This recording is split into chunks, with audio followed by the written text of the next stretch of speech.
जो भाजपा और नरेंद्र मोदी को उनके गेम में ही टक्कर दे पाते हैं। ये एक बैकअप प्लान बनाकर चलना चाहते हैं। तेजस्वी की राजनीति समाप्त होने की कगार पर अगर जाती है, गिरफ्तारी की नौबत आती है, नीतीश कुमार पर जो अतिरिक्त दबाव था और जो असहजता उनके चेहरे पर दिखने लगी थी, इसे छांटने की कोशिश तेजस्वी यादव ने की।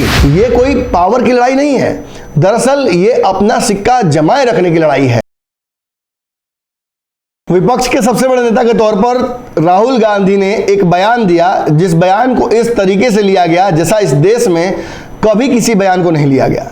इस देश में अलगाववाद और फासिस्ट ताकतें कई बार अपना सर उठाई हैं, लेकिन केंद्र में बैठी सरकार ने अक्सर इन चीज़ों को इग्नोर किया है। किसने क्या नहीं कहा, अगर उन बयानों को लेकर हम बैठ जाएं तो निश्चित तौर पर इस प्रदेश के, इस देश के मुखियाओं की भी सत्ता हिल सकती है। नरेंद्र मोदी ने जो कुछ किया है और जो कुछ कहा है कांग्रेस के लिए, इन चीज़ों को अगर कांग्रेस आधार बनाती तो अब तक शायद उनकी कुर्सी भी हिला चुकी होती। लेकिन राहुल गांधी का एक बहुत हल्के में दिया गया बयान इतना भारी पड़ा उन पर कि उनकी सदस्यता समाप्त कर दी गई।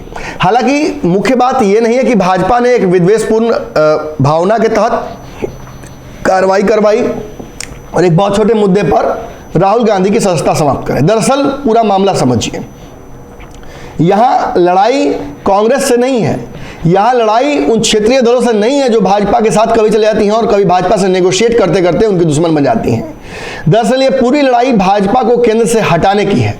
भाजपा अच्छे से जानती है कि वो क्षेत्रीय दलों पर हमला जरूर कर रही है, वो ये जरूर कहती है कि क्षेत्रीय दलों के रहित कर देना है पूरे देश को, लेकिन उसका असली टारगेट राहुल गांधी है। हाल ही में राहुल गांधी ने एक राष्ट्रीय यात्रा की थी, भारत जोड़ो यात्रा। इस दौरान जिस तरीके से युवाओं का उन्हें प्रेम और सेलिब्रिटीज उनके साथ खड़े हुए थे, निश्चित तौर पर किसी भी देश की सरकार अगर विपक्ष में खड़े किसी नेता को इस ताकत पर देखती है तो बेचैनी बढ़ जाती है। अब कारण जो भी रहा हो, हम नरेंद्र मोदी के कैबिनेट में नहीं बैठे हुए हैं, हम उनके मस्तिष्क में बैठकर उनकी भावनाओं को नहीं समझ रहे हैं, लेकिन इस कार्य को राहुल गांधी के खिलाफ जो एक्शन लिया गया है, इसे निश्चित तौर पर अंतर्राष्ट्रीय मंचों पर भी विद्वेषपूर्ण कार्य कहा जाएगा। लोकतंत्र के लिए यह बुरा दिन इसलिए भी है क्योंकि कई लोगों ने राहुल गांधी को लेकर क्या नहीं कहा, और इन सारी बातों को राहुल गांधी ने जिस आसानी से और जिस सहजता से स्वीकार करके उसे अपने से दूर कर दिया, निश्चित तौर पर ये एक काबिले तारीफ प्रयास रहा।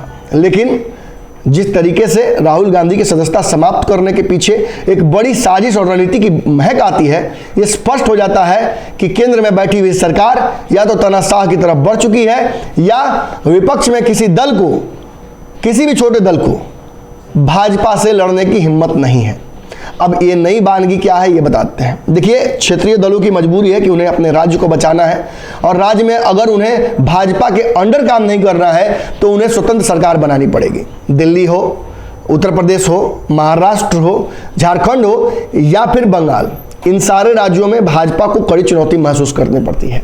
इसका कारण है कि इन सारे जगहों पर स्थापित चेहरे हैं जो भाजपा और नरेंद्र मोदी को उनके गेम में ही टक्कर दे पाते हैं। लेकिन जब ये छोटे दल राष्ट्रीय राजनीति में आते हैं तो इनका नामलेवा कोई नहीं मिलता है। अगर किसी राज्य में 2-4 विधायक जिता भी लेते हैं तो भाजपा उन्हें अपने पाले में कर लेती है। ये सारा सत्ता का मोह है, वो गुरुत्वाकर्षण है जो केंद्र की सत्ता की तरफ भागता है। और चाहे नागालैंड हो, मणिपुर हो, अरुणाचल हो या फिर असम, जिस तरीके से छोटे दलों के और क्षेत्रीय दलों के छत्रपों के विधायक और नेता टूटते हैं, निश्चित तौर पर ये आने वाले समय में लोकतंत्र के समाप्ति की कहानी कहने वाला है। खैर, हम इस मुद्दे पर नहीं आएंगे, हम वापस आते हैं जदयू के मुद्दे पर। जदयू दरअसल आज अंतर्द्वंद से गुजर रही है। ललन सिंह ने कई बड़े नेताओं को रास्ते से ठिकाने लगा दिया है। इसका कारण कुछ भी रहा हो, महत्वाकांक्षाएं साफ दिख रही हैं कि ललन सिंह चाहते हैं कि नीतीश कुमार के सबसे प्रिय और नीतीश कुमार के उत्तराधिकारी वही बने रहें। डिप्टी सीएम हो, सीएम हो या कोई कुर्सी हो, नीतीश कुमार जब भी देने की इच्छा जाहिर करें तो उनके समय, उनके वक्त कहीं ना कहीं वहां पर ललन सिंह मौजूद रहें। ललन सिंह ने आरसीपी सिंह के बाद उपेंद्र कुशवाहा की भी छुट्टी कर दी। अब पारी अशोक चौधरी की हो रही है। बहुत ज्यादा नजदीक आ गए हैं अशोक चौधरी नीतीश कुमार के, और इतनी दूर अगर सूरज के कोई आता है तो उसे जलना लगभग निश्चित है। केंद्रीय कमेटी में उनकी जगह नहीं मिलना, बिहार कमेटी में उनके लोगों को जगह नहीं मिलना, फिर उनके लोगों को ललन सिंह तोड़कर अलग से मनोनीत करके जिस जगह देते हैं, ये सब कुछ अशोक चौधरी के कद और पद को नीचा करना है। लेकिन कहानी यही समाप्त नहीं होती है। दरअसल कांग्रेस को लेकर जो रुख जदयू ने इख्तियार किया है, इससे भी ललन सिंह की बेचैनी बढ़ जाती है। ललन सिंह चाहते हैं कि भाजपा के साथ फिलहाल कोई समझौता नहीं हो, 2024-25 के चुनाव तक भाजपा से नीतीश कुमार की दूरी बनी रहे। और इसका मुख्य कारण है कि यदि वो भाजपा के साथ जाते हैं तो ललन सिंह का कद छोटा होना लगभग तय है। भाजपा के साथ जाते ही उनकी नेगोशिएशन प्रोसेस में ललन सिंह कहीं नहीं होंगे, क्योंकि सरकार गिराने वालों में से ललन सिंह है इस बार। इतना ही नहीं, यदि जो चर्चाएं हो रही हैं उस आधार पर बात किया जाए तो अशोक चौधरी या हरिवंश, ये वो लोग हैं जो भाजपा के साथ नीतीश कुमार के रिश्ते सुधारने में लगे हुए हैं। ये एक बैकअप प्लान बनाकर चलना चाहते हैं। ये चाहते हैं कि नीतीश कुमार के पास ऑप्शन रहे कि यदि तेजस्वी के साथ रहते हुए उन्हें असहजता महसूस हो रही है, तेजस्वी की राजनीति समाप्त होने की कगार पर अगर जाती है, गिरफ्तारी की नौबत आती है, या तेजस्वी यदि दबाव बनाते हैं कि नीतीश कुमार की कुर्सी मुझे चाहिए, तो उस परिस्थिति में नीतीश कुमार एक ऑप्शन भाजपा के साथ भी रखें। लेकिन इस ऑप्शन वाली लड़ाई में कहीं ना कहीं ललन सिंह बहुत भारी पड़ रहे हैं। देखिए, समझ लीजिए क्रोनोलॉजी। जब राहुल गांधी के सदस्यता समाप्त होने की खबर सबसे पहले उड़ी सुबह में, तो सारे विपक्ष के दलों ने कांग्रेस के साथ सहानुभूति जताते हुए एक मार्च की घोषणा की। इस मार्च में सभी दलों को महागठबंधन के मौजूद था, सभी थे भी, लेकिन जदयू ने बहुत स्मार्टली इससे अपनी दूरी बना ली। ये निर्देश किसने दिया होगा? निश्चित तौर पर नीतीश कुमार के फैसले के तहत ही ये निर्देश आया होगा।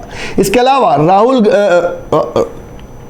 तेजस्वी यादव का सदन में ये कहना कि ना मुझे सीएम बनना है, नीतीश पर से ये दबाव हटाना है कि कहीं ना कहीं आप मुझे सीएम बनाने के लिए बेचैन नहीं होइए, ना आप पर मैं दबाव बना रहा हूं, आप जैसे सरकार चलाइए, ना चाचा को पीएम बनना है, यानी आप पर भी पीएम बनने का दबाव नहीं है। आप जिस कुर्सी पर रहना चाहते हैं रहिए, कोई दिक्कत नहीं है, हमारी तरफ से आपको इस कुर्सी को छोड़ने का कोई दबाव नहीं है। ये कब आता है, ये क्यों होता है? निश्चित तौर पर तेजस्वी यादव सीबीआई ईडी के चक्कर लफड़े में फंसे हुए हैं और आज सीबीआई के समक्ष वो प्रस्तुत हो रहे हैं, तो एक बड़ा सवाल हो रहा है कि क्या आज के बाद कभी भी वो गिरफ्तार हो जाएंगे? इस पर से तो पर्दा हटाएंगे अगले खबर में।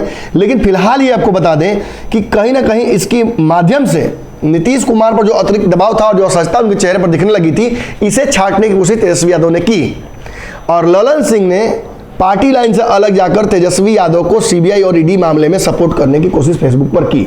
हालांकि ये भी जान लीजिए कि विरोधाभास ये है कि उस मामले में फंसाने वाले भी ललन सिंह ही हैं तेजस्वी यादव को। अब ऐसी परिस्थिति में कांग्रेस, जो कि नीतीश कुमार को राष्ट्रीय स्तर पर उम्मीदवार मानने के लिए तैयार नहीं है पीएम का, विपक्ष के दल जो कि राष्ट्रीय स्तर पर उम्मीदवार मानने के लिए नहीं तैयार है नीतीश कुमार को, उन पर भी कहीं ना कहीं दबाव है। और नीतीश कुमार पर इस बात का दबाव है कि वो जैसा उन्होंने तैयारी शुरू की थी कि वो पीएम के कैंडिडेट बने, अब बनकर दिखाएं।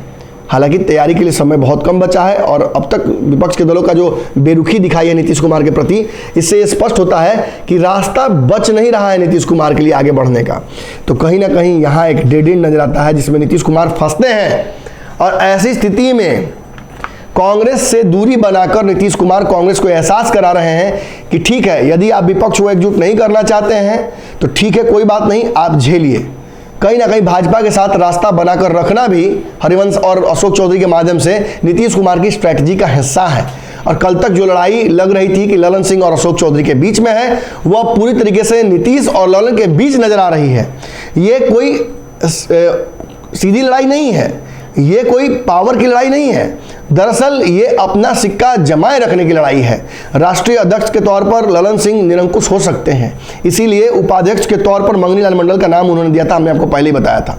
और केवल एक उपाध्यक्ष रखकर नीतीश कुमार ने उस रजिस्ट्री को अपने हाथ में कर ली जिस जमीन पर खेती ललन सिंह कर रहे हैं।